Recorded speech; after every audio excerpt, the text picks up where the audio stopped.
Hey Radiant Souls, welcome back to my channel. If you're new here, my name is Heather Mays. I am an intuitive counselor, animal communicator, author, artist, energy healer, and I'm on a mission to help you connect with your divine radiant light. One of the ways I do that is a monthly energy forecast. So I've been off of videos for a couple of weeks, just had a lot of other stuff going on, didn't have a chance to come and sit in front of you. But today is the day that we are ushering in 2023. Can you believe it? 2023. It's shocking. But I want to talk a little bit about it with you and do the monthly forecast for January 2023.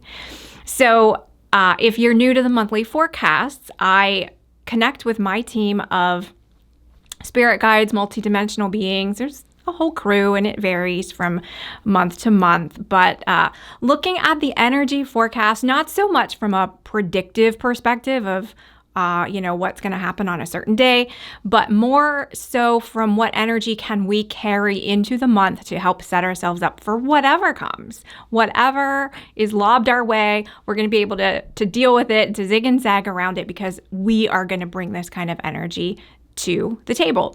So the word or the theme for January 2023 is innovate. And I want you to picture that word, jot it down if you have a pen and paper handy, because it was shown to me kind of as Scrabble tiles, moving some of the letters around in different ways to reiterate how we kind of want to think about and look at not just this word, but the energy we want to bring to 2023, starting with January. So if we look at the origin of innovate, the Latin origin is innovare. I hope I'm saying that right. I didn't take Latin. It wasn't offered. I took French and Spanish.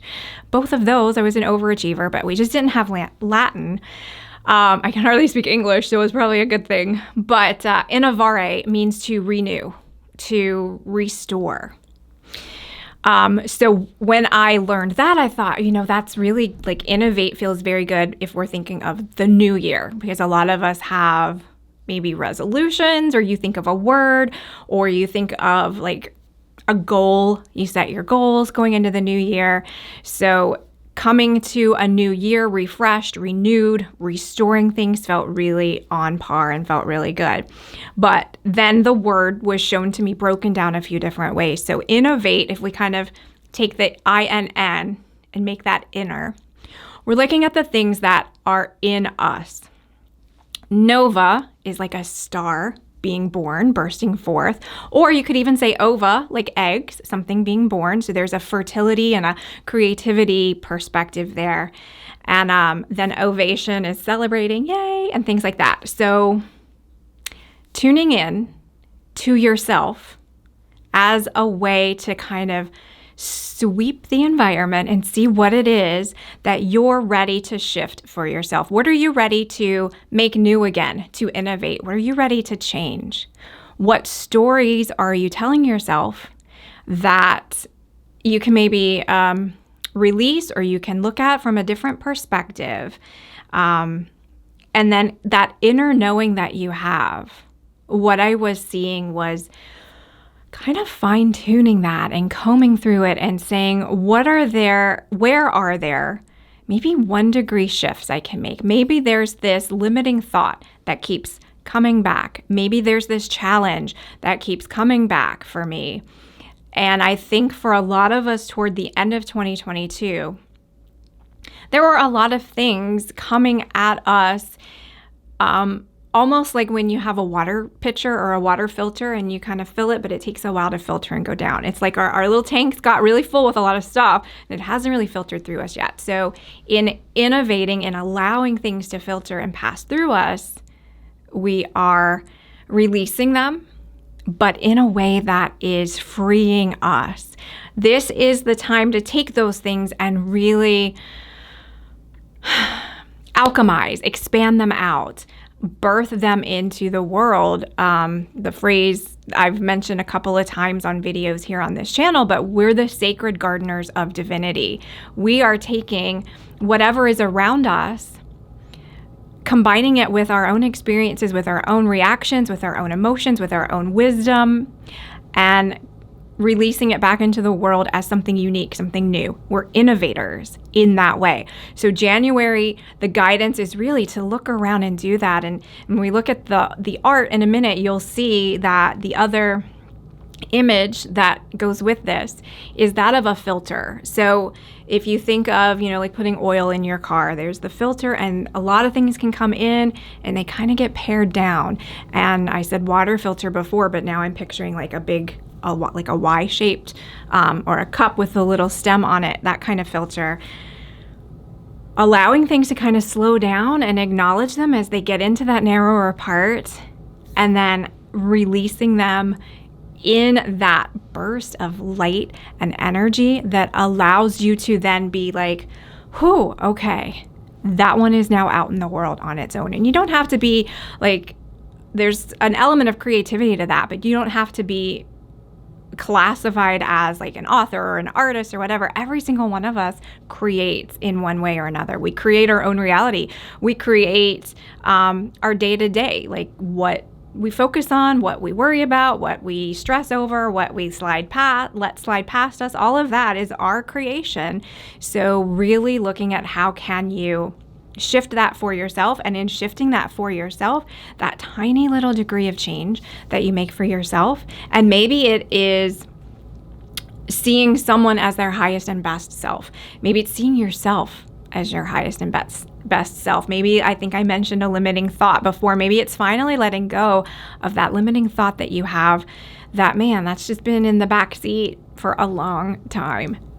Maybe it's releasing that and allowing yourself to have that breathing room, that blank slate, and really walking kind of the labyrinth with yourself to say, is there anything else that I can shift, that I can release right now? So usually with the monthly forecast, there is an animal totem or a support animal that whose energy wants to step forward to help tell the story of the monthly forecast. So for January 2023, that animal is an owl.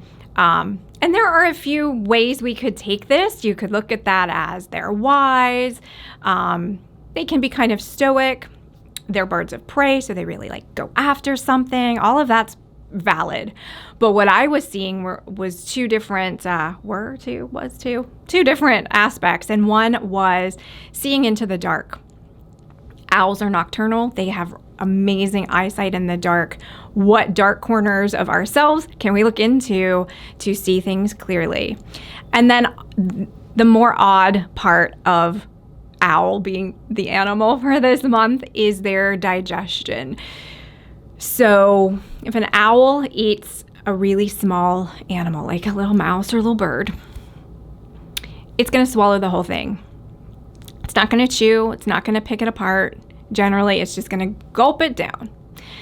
And inside the owl's body, its digestion takes the things that it needs. So the muscles and the tissues and the juicy bits, for lack of a better phrase, takes that, processes it in the owl's body. But it leaves like the bones and the, if it's a bird, the beaks and we'll stop there. But it leaves the kind of bigger crunchy bits that can't be easily digested. And eventually the owl will kind of spit those back up.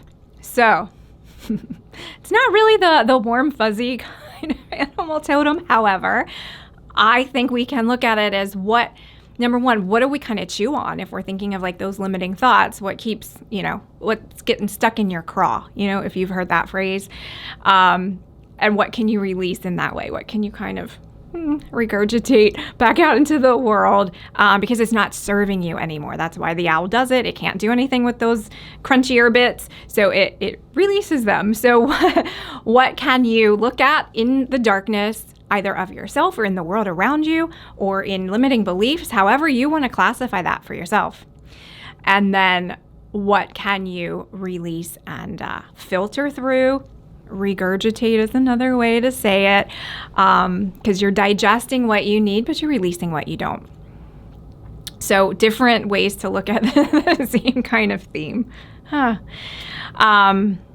didn't really get an element of the natural world for this one. If I look at it right now, usually I have things ahead of time, but if I connect in right now, I'm kind of seeing a river. So just vamping off of that, the river flows and it leaves behind the sediment that it can't carry anymore. And it also carves out canyons and valleys and all of those things. So it's very powerful, it's very moving, but it also knows, it also leaves behind things that it can't carry. So I think that is the overlaying or overarching mission for us in January 2023. And when we look at that, extrapolate that out into the world around us, I think there are a lot of other kind of tables that we might sit at that we can pull back from a little bit. Either things are getting resolved and moving forward and we don't need to invest as much attention and energy to them, or we need to kind of reshape and look at things differently, like walking that labyrinth, looking at things from a different angle for those. The mantra, that's the word I was looking for. The affirmation for the month is, I trust my inner knowing and honor my mistakes, my lessons, and my growth. So again, we see it, we're birthing it as a supernova, we're applauding it with the ovation and innovation, even though the word's innovate, and we're celebrating that growth, allowing things to be birthed and let go and released from us. So that is that. If we look at the art together, you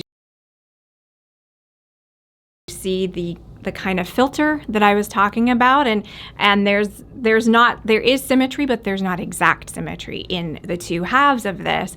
I also found it interesting that it's a big X if we look at the piece of innovate that is ova, so an egg, the female, the X chromosome. That was kind of nifty when I pulled back and looked at that, but it is things are coming through the top. Lots of pathways, lots of channels. We can kind of see the river reflected here too. Different things coming in, and then there's that digestion, that chewing process as things come down, sit with us, and then there's a release and things look kind of more fluid, more enlivened. There's that spark at the bottom, or kind of the thing that looks like rays coming out for Nova, for things sparking, for having an ovation. And I guess that's it. So I hope that you found this helpful. Let me know in the comments what you thought. Coming up in 2023, I'm going to be showing up a lot more often here. So if this kind of content interests you, go ahead and like and subscribe, and that way we can connect. I will see you soon. Have an amazing day. Bye.